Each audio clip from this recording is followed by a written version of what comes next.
Hey guys, welcome back to Indie wrestling. तो आज की वीडियो में हम रिव्यू करने वाले हैं AEW डायनामाइट, जो सच में आज एक डायनामाइट ही बन गया। सबसे पहले शो ओपन हुआ, वहाँ टोनी खान ने आते ही सबसे पहले किया एक बड़ी सी अनाउंसमेंट। वो अनाउंसमेंट क्या करने वाले थे, हमने पिछली वीडियो में हमने ऑलरेडी डिस्कस किया ही था कि टोनी खान ने आते ही सबसे पहले स्ट्रिप किया जॉन CM पंक को, केनी ओमेगा, यंग बक्स को अपने ट्रियो चैंपियनशिप, और CM पंक को स्ट्रिप किया उन्होंने WWE चैंपियन AEW चैंपियनशिप से। WWE कहाँ से आ गया? बट इन एनी केस, तो आज का डायनामाइट जो था वो एक काफी स्टेटमेंट शो था, क्योंकि पिछले 2 हफ्ते से या पिछले मतलब 5 दिन से जो टोनी खान का क्रिटिसिज्म चल रहा था कि वो एक स्ट्रिक्ट बॉस नहीं है, उनसे जो भी कहो वो कर देते हैं।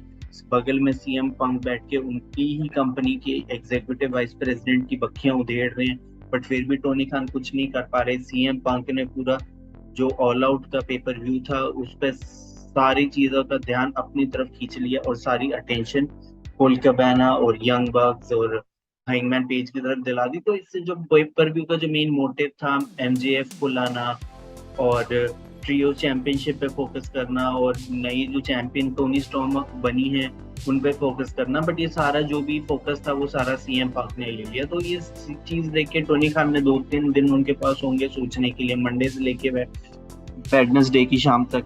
तो उन्होंने सोचा होगा, काफी विचारा होगा, क्योंकि पिछले 2 हफ्ते पहले जब एडी किंगस्टन सस्पेंड हुए थे उनका भी ग्राउंड ये था कि उन्होंने सैमी गवारा पे अपना फिस्ट उठाया, मतलब उन पे मुक्का मारने की कोशिश करी, उनको लगा नहीं हुआ, लगा वो दूसरी बात है। बट टोनी खान ने सस्पेंड किया एडी किंगस्टन। बट अब यहाँ तो क्लियरली एक प्रॉपर लड़ाई चल रही है यहाँ पे, CM पंक, ए स्टील और वहीं दूसरी तरफ केनी ओमेगा, यंग बक्स और जो वो सब। तो इसमें अगर टोनी खान इस चीज को कम्प्लीटली इग्नोर कर देते तो कितनी बुरी इमेज बनती टोनी खान। तो आज टोनी खान ने आते ही सबसे पहले जो काम उनको करना चाहिए था उन्होंने वो किया, उन्होंने इन सबको सस्पेंड कर दिया। अब इस पूरी जो चीज हुई इसमें ए स्टील का नाम नहीं आया है। अब ए स्टील की उतनी ज्यादा इंपॉर्टेंस है भी नहीं, क्योंकि वो जस्ट प्रोड्यूसर हैं। उन्होंने पिछले 2-3 हफ्ते पहले एक काफी अच्छा प्रोमो किया था, that does not give him the right कि वो जो मन में आए वो करें। तो शो स्टार्ट हुआ, टोनी खान ने अनाउंस किया कि हम जो वर्ल्ड चैंपियनशिप है उसके लिए हम रखने वाले हैं एक ग्रैंड स्लैम टूर्नामेंट। मतलब इस साल का AEW का ये 50वां टूर्नामेंट है, तो ये ग्रैंड स्लैम का टूर्नामेंट का ब्रैकेट है। इसमें हैंगमैन पेज, ब्रायन डेनियल्सन का जो मैच था वो होने वाला है आज, उसके बारे में मैं डिस्कस करूंगा। सैमी गुवारा वर्सेस डार्बी एलन जो होगा रैम्पेज फ्राइडे को। विनर होंगे हैंगमैन पेज या ब्रायन डेनियल्सन के हैं, फेस करेंगे क्रिस जेरिको को। सैमी गुवारा डार्बी एलन का विनर फेस करेंगे जॉन मॉक्सली को। जॉन मॉक्सली क्यों और क्रिस जेरिको क्यों? क्योंकि दोनों ही पिछले 2 चैंपियन रह चुके हैं। और हैंगमैन क्यों? वो टोनी खान से पूछो, मेरे को नहीं। और जो भी होगा final, that will be decided at AEW grand slam जो होने वाला है आर्थर एश स्टेडियम 21 सितंबर को। तो इस पूरी स्टोरी में एक चीज अब हमने डिस्कस करी कि CM पंक और केनी ओमेगा, यंग बक्स को किया है AEW ने सस्पेंड, बट इसमें उनको फायर नहीं किया है, उनको सस्पेंड किया है। शायद उन पे कुछ वो भी कर दें कि तुमको इतना फाइन देना पड़ेगा, तुमको इतनी पेनल्टी देनी पड़ेगी, वो शायद चीज हमको पब्लिक में ना आए। But Tony Khan is a very smart businessman. उनके फादर, उनकी पूरी फैमिली लीनियज है, उन्होंने काफी स्पोर्ट्स रिलेटेड एक्टिविटी से इन्वॉल्व रहे हैं, तो उनको ऑलरेडी इस चीज का काफी ज्यादा एक्सपीरियंस होगा कि ऐसी सिचुएशन अगर डेवलप हो जाए लॉकर रूम में तो उसको कैसे डील करना है। तो आज की वीडियो मतलब आज का जो एपिसोड स्टार्ट हुआ उसमें CM पंक को ये जो उनका जो कंधे पे टाइटल दिख रहा है, अभी CM पंक का नहीं है। As you already know, I am a big CM Punk fan boy. अब मैंने जब ये देखा कि CM पंक ने जब डबल और नथिंग में टाइटल जीता था, जब उन्होंने हैंगमैन पेज को डिफीट किया था, तो उनकी टाइटल रेंज चली कितने, 6 दिन से भी ज्यादा कम चली थी। मतलब उन्होंने अगले हफ्ते डायनामाइट में अपनी पैर तोड़ लिया था, और अगले उसके 2 दिन बाद रैम्पेज में उन्होंने डिसाइड किया था कि मैं टाइटल विकेट नहीं कर रहा हूँ। टोनी खान ने बोला था कि तुम विकेट मत करो, रादर तुम होल्ड करो, मैं तब तक एक इंटरिम चैंपियन बनाता हूँ।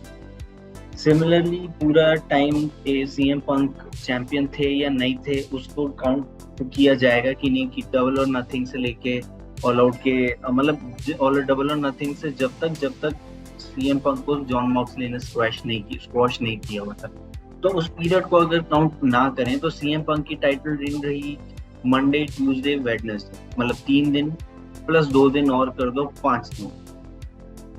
तो सीएम पंक की पहली टाइटल रेन रही सिर्फ 5 दिन। फिर उसके बाद आते हैं अब ऑल आउट के बाद से। तो ऑल आउट के बाद से अगर टोनी खान ने उनको आज फायर किया है, वेडनेसडे आज सस्पेंड किया है सॉरी, और उनको टाइटल से स्ट्रिप किया है वेडनेसडे को, तो मंडे, ट्यूसडे, तो पहली टाइटल रेन 5 दिन, दूसरी टाइटल रेन 2 दिन। तो टेक्निकली जिस बंदे ने WWE में 434 डेज के लिए WWE चैंपियनशिप को अपने पास रखा था, अपना टाइटल होल्ड किया था, इतने सारे डिफेंसेस करे थे, इवन रोमन रेन से ज्यादा टाइटल डिफेंसेस सीएम पंक के पास है 2012 में, वो बंदा AEW में 10 साल बाद आके अपनी टाइटल रेन 6 या 7 दिन से ज्यादा भी नहीं ले जा पाए। तो ये काफी बड़ा डिसअपॉइंटमेंट है जो भी सीएम पंक के फैंस वगैरह हैं उनके लिए, बट यही जीवन है, तो जो भी सच्चाई है फेस करो। और सीएम पंक ने 7 दिन से ज्यादा टाइटल नहीं होल्ड किया है। अब इन सब चीजों में एक और बैड न्यूज आई, वो जो लॉकर रूम में हुआ उसको अगर हम साइड रखें, बट इन सब चीजों में एक और बैड न्यूज आई कि सीएम पंक जब अपना सुसाइड डाइव कर रहे थे, जो रिंग की रोप के बीच में से निकलते हैं, जो टोपेस वो सीधा जिसको एक्सकैलिबर बोलते हैं, तो वो परफॉर्म जब कर रहे थे तो उनकी शायद बाजू में जो सेम इंजरी क्रिश्चियन केज को आई है, वही इंजरी अब शायद सीएम पंक को भी आ चुकी है। एक तो कड़वा ऊपर से नीम चढ़ा, मतलब गांव बसानी लुटेरे को क्या, मतलब क्या, मतलब बुरे पे बुरे से रिलेटेड कोई भी मुहावरा है, कोई भी मेटाफर मेरे दिमाग में नहीं आ रहा है। बट सीएम पंक ने टाइटल जीता, सीएम पंक टाइटल स्ट्रिप पे ऊपर से एक और न्यूज आ गई कि सीएम पंक अब 6 से 8 महीने के लिए अब वो आउट ऑफ द एक्शन हो चुके हैं। तो अब अगर मैं टोनी खान हूँ, मैं नहीं चाहता कि 43 इयर्स उम्र का बंदा, मतलब सीएम पंक की एज 43 इयर्स है, वो मेरा टाइटल होल्ड करे, क्योंकि उन्होंने पिछले 7 साल में उनका कार्डियो, भले ही उन्होंने एमएमएम की ट्रेनिंग करी, भले ही वो यूएफसी के ऑक्टागन में उन्होंने स्टेप इन किया, बट मैं नहीं चाहता कि मैं 43 या 44 ईयर ओल्ड सीएम पंक को अपनी कंपनी का चैंपियन बनाऊं। तो ये सब चीजें टोनी खान के दिमाग में चल रही होंगी, क्या अगर सीएम पंक अगले, मतलब अगर 8 महीने हम ले लें तो वो अप्रैल 2023 के बाद ही वापस आ सकते हैं, और तब तक ये सारे जितने भी ये जो ड्रामा चल रहा है वो काफी उस टाइम तक शांत हो जाएगा। तो टोनी खान यही उम्मीद कर रहे हैं। बट अगर टोनी खान ये सोच रहे हैं कि सीएम पंक के वापस आते ही फिर उनको मैं टाइटल रेन में इन्वॉल्व करूं, तो मेरे ख्याल से वो ऑलरेडी काफी ज्यादा सफर कर चुकी है, और सीएम पंक के कंधों पे ये टाइटल मेरे ख्याल से शायद शापित है, कर्स हो रखा है। तो जब वो इस टाइटल को होल्ड करते हैं वो इंजर हो जाते हैं। तो बेटर वही है कि तुम ना होल्ड करो टाइटल, आराम से जो भी फ्यूज करनी है। अब एमजेएफ वाली फ्यूज करी थी जो डॉग कॉलर मैच वाली थी, तो उसमें टाइटल था क्या? नहीं ना, तो क्या जरूरत। तो इसके साथ ही आज का AEW डायनामाइट शुरू हुआ। भले ही ऑल्सो सीएम पंक के साथ साथ केनी ओमेगा और यंग बक्स ने जो रिसेंटली एक टाइटल जीता था, तो उनको भी उन्हें वेकेट था। अब इसके पीछे मैं जब सोचता हूँ तो मेरा और दिमाग खराब होता है, क्योंकि जब FTR वर्सेस ब्रिस्कोस का मैच था डेथ बिफोर डिसऑनर में, उसके बाद से ही FTR काफी ज्यादा मतलब हॉट थी।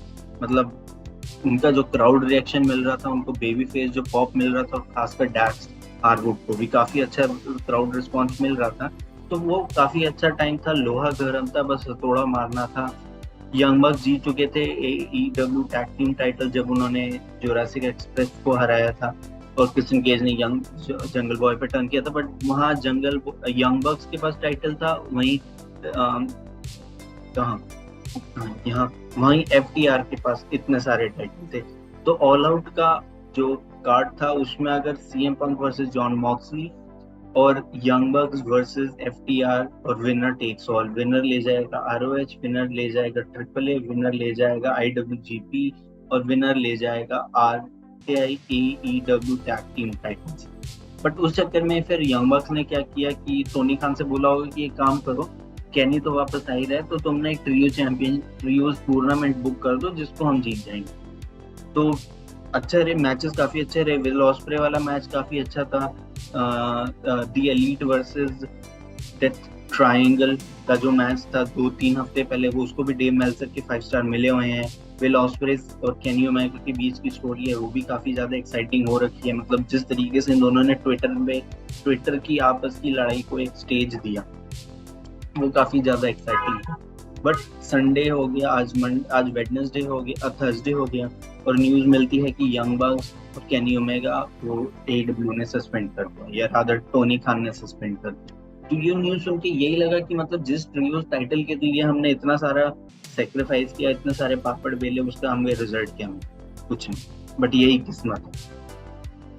तो शो स्टार्ट होते ही ये क्या खुल गया, शो स्टार्ट होते ही जो बंदा डिजर्व करता है सारी अटेंशन, उसने अपना AEW रिटर्न किया, जो था मैक्सवेल जेकब फ्रीमैन। तो प्रोमो जब शुरू हुआ तो मैक्सवेल काफी ज्यादा बेबी फेस थे कि अपनी जो लोकल बफेलो कोई जगह है नाम की, न्यूयॉर्क में बाहिस्सा नाम की कोई जगह है न्यूयॉर्क में, तो उन्होंने उस जगह जाके अपने आप को बेबी फेस पोर्ट्रे किया, वहाँ की जो लोकल फुटबॉल टीम है उसकी तारीफ करी और लोगों की भी तारीफ करी, और पता नहीं क्राउड में किसी के लिए कुछ बोला, मेरे को याद नहीं। फिर उसके बाद ये सब MJF बकवासबाजी कर ही रहे थे, इतने में जॉन मॉक्सली आ गया, क्योंकि वो बंदा वेकेशन पे जाने वाला था, और ये पहला मौका नहीं है जब जॉन मॉक्सली की वेकेशन खराब। पहली वेकेशन जब खराब हुई थी जब उनका जो बम नहीं फटा था रेवोल्यूशन 2022 में, 21। तो वही जॉन मॉक्सली वापस रिंग में आए, उन्होंने मैक्सवेल को बोला कि तू एकदम बकवास लड़का है, तू निकल यहाँ से, नहीं तो मैं तेरे को निकालूं। तो ये सुन के MJF थोड़े डर गए, वो सम्मान पूर्वक उस जगह को छोड़ के अपना रास्ता लेके नाचते चले गए। तो फिर इसके बाद जो जॉन मॉक्सली ने कुछ जो प्रोमो डिलीवर किया, उसकी जो बात थी वो बात ही कुछ और थी। मतलब इस बंदे ने AEW को उसके जो डार्केस्ट टाइम था, जो पेंडेमिक का टाइम था, इस बंदे ने अपनी ही कंधों पे उस कंपनी को कैरी किया, और काफी अच्छा कैरी किया है। जब CM पंक इंजर हुए तो इस बंदे ने CM पंक का जो इंजर होने के बाद का जो टाइम था, उसके बाद कंपनी को काफी अच्छे तरीके से कैरी किया है। भले ही वो इंटरिम चैंपियन रहे हो, बट क्या फर्क पड़ता है, चैंपियन हो गए रहे। तो बट अब जब से ऐसे CM पंक आए, उन्होंने अपना टाइटल ड्रॉप किया CM पंक को, बट अनफॉर्चुनेटली CM पंक का टाइटल स्ट्रिप हो गया। तो मेरे ख्याल से जॉन मॉक्सली ने काफी जरूरी काम किया है, और यही चीज उनको बनाती है most valuable player, that is MVP of AEW, that is John Moxley. इसके अलावा शो में हुआ, जो मैं टूर्नामेंट ब्रैकेट की बात कर रहा था, हैंगमैन पेज वर्सेस ब्रायन डेनियल्सन, तो इस मैच को जीता ब्रायन डेनियल्सन ने। और ये जो मैच था, उनका जो पिछला इनकाउंटर था विंटर इज कमिंग में, और उनका जो इनकाउंटर था AEW डायनामाइट का TBS डेब्यू, उसमें जो भी मतलब ये हैंगमैन ब्रायन का मैच नंबर 3 था। 2 मैच ऑलरेडी कर चुके हैं, दोनों ही बैंगर रहे हैं, तीसरा वाला भी एक पेपर व्यू क्वालिटी मैच था। मतलब अगर ये मैच अगर AEW ऑल आउट का कार्ड बन जाए, तो मेरे ख्याल से किसी को बुरा नहीं लगेगा कि ये क्या खुल, किसी को बुरा नहीं लगेगा कि हैंगमैन पेज वर्सेस ब्रायन डेनियल्सन क्यों मेन इवेंट कर रहे हैं कोई भी पेपर। तो ये जो मैच था ये पेपर व्यू कैलिबर था, but at the end victory मिली हमारे प्यारे ब्रायन डेनियल्सन। तो अब मेरा ये भी मानना है कि मैंने जॉन मॉक्सली की भी काफी तारीफ करी, जितनी भी करी बहुत ही ज्यादा है। मतलब जिस तरीके से उस बंदे ने अपने आप को कैरी किया, जिस तरीके से उस बंदे ने कंपनी को कैरी किया, और जिस तरीके से उस बंदे ने ये जो पूरा इंसिडेंट हुआ है CM पंक और एलीट वाला, इसके बाद से उसने सारी अटेंशन अपनी तरफ ली। और वो अटेंशन ये नहीं कि सारी अटेंशन मेरे को चाहिए, उसने वो अटेंशन को एक पॉजिटिव तरीके से ली। बट जॉन मॉक्सली की जितनी तारीफ करी उतनी कम। बट ये जो बंदा हमारे स्क्रीन पे दिख रहा है, इसका नाम है ब्रायन डेनियल्सन। इसको हम CM पंक का भाई भी बोल सकते हैं, या भाई ना बोलो तो को बुरा लग जाएगा।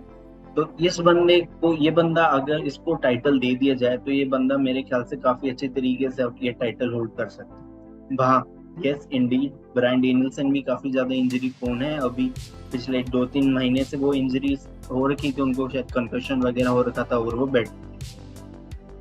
तो अगर टोनी खान चाहे कि जो ग्रैंड स्लैम का फाइनल होने वाला है John Moxley versus Bryan Danielson करा के, और ब्रायन डेनियल्सन को वो AEW हाईवेट AEW वर्ल्ड चैंपियनशिप दे सकते हैं, और मेरे ख्याल से क्राउड को भी कोई दिक्कत नहीं होगी, क्योंकि ब्रायन डेनियल्सन एक वर्ल्ड क्लास प्रोफेशनल रेसलर है। और इन्होंने पिछले 11 मतलब एक टाइम ये था कि इस बंदे ने 11 हफ्ते लगातार मैचेस करे थे। तो मैं यही उम्मीद करता हूँ कि इस जो भी टूर्नामेंट होने वाला है इसके विनर होंगे ब्रायन डेनियलसन, उसके बाद एमजेएफ की इन्वॉल्वमेंट होगी, जो होगी तब की तब देखी जाएगी। बट मैं इस टूर्नामेंट से ये उम्मीद कर रहा हूँ कि ब्रायन डेनियलसन जीते ये टूर्नामेंट। इसके बाद जो हुआ, ये जैसे मैंने कहा, ये ब्रैकेट्स ये हैं। और तो ब्रायन डेनियलसन ने हरा दिया हैंगमैन पेज को, और अगले हफ्ते ब्रायन डेनियलसन फेस करने वाले हैं क्रिस जेरिको। इसके बाद था जो ट्रियोज का एक ऑलरेडी ना मैच सेटअप हो रखा था, best friend versus the death triangle. तो टोनी खान ने सोचा कि क्यों ना, मतलब ये दोनों टीमें सेमी क्वालिफायर में तो राउंड में पहुंच ही गई थी, तो टोनी खान ने सोचा क्यों नहीं, डेथ ट्रायंगल तो सेमी क्वालिफायर में नहीं पहुंची थी, ये तो शायद क्वार्टर फाइनल में एलिमिनेट हो गई थी यूनाइटेड एम्पायर से। बट इन एनीवेज सोचना समझने की ज्यादा टाइम है नहीं। तो टोनी खान ने सोचा चलो यार, एक मैच तो ऑलरेडी बना ही हुआ है और ये टाइटल जो भी है स्ट्रिप हो गए हैं, तो क्यों ना इन दोनों के आपस में इनका मैच कराते हैं। तो मैच काफी अच्छा था, डायनामाइट को ओवर करने के लिए काफी ज्यादा एक्साइटिंग मैच था। फायर फ्लाइंग, ऑरेंज कैसिडी का मसाला, चकीटी और टेंट ब्रेटा का, और थोड़ा serious type of wrestling mix with Orange Cassidy style of wrestling. तो फाइनली विक्ट्री मिली दैट ट्रायंगल को, और पाक अब होल्ड कर रहे हैं दो टाइटल, एक तो ऑल अटलांटिक चैंपियनशिप और दूसरा trio championship with Lucha brothers. तो ये मैच काफी एक्साइटिंग था, और मैं काफी ज्यादा होप कर रहा हूँ कि जो इन दोनों ट्रियोज की जोड़ी है इनको काफी आने वाले 3 या 4 महीने में काफी अच्छे अच्छे मैचेस देखने को मिले। बट इन माई ओपिनियन पिछले एक हफ्ते में या 2 हफ्ते में टोनी खान की 3 बड़ी जो ट्रियोज टीम थी उनका सर्वनाश हो गया। Number 1 the Elite suspend, number 2 Adam Cole versus Adam Cole, Bobby Reilly, Kyle Fish, the Undisputed Era जो एनएक्सटी वाला था वो खत्म, क्योंकि बॉबी फिश चले गए, मैंने लैशली बोला था, बॉबी फिश चले गए, काइलो रैली बेड पे लेटे हैं, एडम कोल इंजर है, सपना खत्म। मैलाकाई ब्लैक को एईडब्ल्यू ने कंडीशनल रिलीज दे दिया। उस कंडीशनल का क्या मतलब है वो तो मेरे को नहीं पता, बट वो जो भी है कि वो एईडब्ल्यू के कॉन्ट्रैक्ट के अंदर है और वो शायद कहीं और जाके कम्पीट ना, मैं यही अज्यूम कर रहा हूँ अनकंडीशनली। तो फाइनली विक्ट्री हुई डेथ ट्रायंगल को, और काफी लंबे टाइम से टीम था यंग बक्स। ये साल शुरू हुआ तो young box was the tag team championship, जब उन्होंने ड्रॉप किया टाइटल टू बीच और सेव एक्सप्रेस, और पाक ने फॉरबिडन डोर में जीता था अपना ऑल अटलांटिक चैंपियनशिप। तो इस मैच काफी एक्साइटिंग था, ज्यादा कुछ बात करने को है नहीं, और मैं उम्मीद करता हूँ इनकी जो टाइटल रेन है वो काफी अच्छी रहे, क्योंकि तीनों ही मतलब वर्ल्ड क्लास के जो बोलते हैं ना प्रीमियम टैलेंट होते हैं वो तीनों में है, स्पेशली रे फीनिक्स। इसकी बॉडी रबड़ की बनी हुई है, पता नहीं। इसके बाद जो अगला था, मतलब इसके बीच में वही Tony storm versus Penelope Ford का मैच था, जिसमें विक्ट्री मिली टोनी स्टॉर्म को, और कुछ ऐसा नहीं था कि जिससे काफी ज्यादा बड़ी स्टोरी डेवलप हो। तो सीधा हम जंप करते हैं मेन इवेंट पे, जो था Wheeler Yuta versus Daniel Garcia for the Ring of Honor pure championship. पहली बात तो ये भाई, इतने सारे टाइटल मेरे को क्यों दे रहे हो, मतलब क्या फर्क पड़ रहा है? क्या सिंपली यूटा और ब्रायन डेनियल गार्सिया का मैच नहीं हो सकता? मैं वही पूछ रहा हूँ, क्या इन दोनों का मैच नहीं हो सकता था? बट ये सारा मेरे दिमाग में चला, पर जब मैंने ये सीन स्क्रीन पे सीन देखा जो ब्रायन डेनियलसन डेनियल गार्सिया को बेल्ट बना रहे हैं, तो मेरे को रियलाइज हुआ नहीं, ठीक, रिंग ऑफ ऑनर के इतने सारे टाइटल होते हैं तो कंफ्यूजन वगैरह हो जाती है, बट ब्रायन डेनियलसन को का ये जो उन्होंने जेस्चर किया डेनियल गार्सिया के साथ फॉर द प्योर चैंपियनशिप, क्योंकि 15 से 17 साल पहले इस बंदे ने भी इस टाइटल को जरूर होल्ड किया हो। तो ये जो मैच था व्हीलर यूटा और डेनियल गार्सिया का, ये थोड़ा वो टेक्निकल वाला मैच नहीं होता, मैट रिलेटेड, की मतलब ज्यादा उड़ेंगे नहीं, भले ही यूटा उड़ सकते हैं, बट गार्सिया और यूटा का जो मैच था ये मोस्टली एक प्रोफेशनल रेसलिंग स्कूल में जो मैच सिखाया जाता है वो था। तो फाइनली गार्सिया ने पिन किया व्हीलर यूटा को और जीता अपना पहला AEW टाइटल। AEW में टाइटल, भले ही वो ROH टाइटल हो, क्या फर्क पड़ता है। और लास्ट में जाके काफी ज्यादा कन्फेटी वगैरह उड़ी, क्योंकि इस लड़के का ये होम टाउन है, दिल्ली के हैं लॉन्डे, और बफेलो का है डेनियल गार्सिया। और ब्रायन डेनियलसन ने भी काफी ज्यादा अप्रिशिएट किया डेनियल गार्सिया को, जिसको देख के क्रिस जेरिको तो काफी ज्यादा शॉक था। उनका जो फेशियल रिएक्शन था उसको देख के मेरे को मतलब थोड़ी सिंपैथी सी, मतलब क्यों रो रहे हैं। तो यही था इस हफ्ते का पूरा डायनामाइट का एपिसोड। काफी ज्यादा कंट्रोवर्सी फ्री रहा। मतलब ये पिछले 4 या 5 हफ्तों का वो डायनामाइट है जिसके बाद से लोगों ने मतलब कंट्रोवर्सी ना करी हो। जैसे सीएम पंक का आना, सीएम पंक का प्रोमो, सीएम पंक का squash match, CM Punk in Chicago. तो वो समझ रहे हो ना, पिछले जो 5 या 6 डायनामाइट रहे हैं या 5 या 6 हो रहे हैं, उसके बाद जो ऑल आउट पेपर व्यू के बाद ये एईडब्ल्यू का एक छोटा सा रीसेट बटन है कि भाई जो भी हुआ वो पास्ट है। जो भी मीडिया स्क्रम के बाद कांड हुआ आई एक्सेप्ट, बट मैं अब आगे बढ़ रहा हूँ उसी चीज के साथ, और मैं उस अपना जो पुराना वर्जन था उससे और ज्यादा स्ट्रॉन्गर होने वाला। तो यही था डायनामाइट की पूरी स्टोरी। तो आज की वीडियो करते हैं एंड, और रैमपेज में होने वाला है क्लॉडियो वर्सेस डैक्स, डार्बी एलिन वर्सेस सैमी गवार। तो काफी ज्यादा एक्साइटिंग 2 मैचेस हैं, बट क्या रैमपेज में उतना दम है हमारी अटेंशन खींचने का? मेरे ख्याल से तो नहीं। बट टोनी खान की नज़रों में ये चीज़ तो होगी क्योंकि उसकी जो रेटिंग्स हैं अमेरिका में, इंडिया में तो मेरे को नहीं पता, बट उसकी जो अमेरिका में रेटिंग्स हैं वो काफ़ी ज़्यादा डाउन हो रही हैं महीने दर महीने, हफ्ते दर हफ्ते। तो आज की वीडियो करते हैं यहीं ख़त्म, और यही था आज का रिव्यू। डायनामाइट को इस हफ्ते में कहूँगा काफ़ी अच्छा था। तो थोड़ा रीसेट बटन था और अपने इन्होंने फ्रेश टैलेंट जो है उन पर फोकस किया। एमजे, डेनियल गार्सिया और जंगल बॉय का भी एक सेगमेंट था, उसमें भी काफी अच्छा फोकस किया। सैमी गवारा और डार्बी एलिन फेस करने वाले हैं एक दूसरे को रैमपेज में। तो ये डायनामाइट का एपिसोड काफी ज्यादा फ्रूटफुल था, और इसके पीछे जितनी भी क्रिटिसिज्म लोगों की लगी हुई थी, इसको उनकी क्रिटिसिज्म का बोझ भी ढूंढना था, और वो इसने बखूबी ढोया, और I am really happy with this episode. तो चलो करते हैं वीडियो का एंड अब। काफी लंबी हो गई है वीडियो। टिल देन कल क्या वीडियो बनाएंगे, देखते हैं क्या होता है। मैं मोस्टली कल news and rumours he cover करूंगा, और ये जो सीएम पंक सिचुएशन हुई है उसको थोड़ा और डिटेल में बताऊंगा कि कैनी ओमेगा किस तरीके से सीएम पंक के डॉगी को बचाने की कोशिश कर रहे हैं। क्या बंदा है, फिर भी टोनी खान ने उसको सस्पेंड कर दिया। तो चलो फिर कल मिलते हैं, नहीं तो मिलते हैं परसों डायनामाइट, सॉरी रैमपेज और फ्राइडे नाइट स्मैकडाउन का रिव्यू करेंगे, अगर होगा कुछ ज्यादा खास। नहीं तो न्यूज एंड रूमर को ही हम कवर करेंगे। तो with that being said, Tata.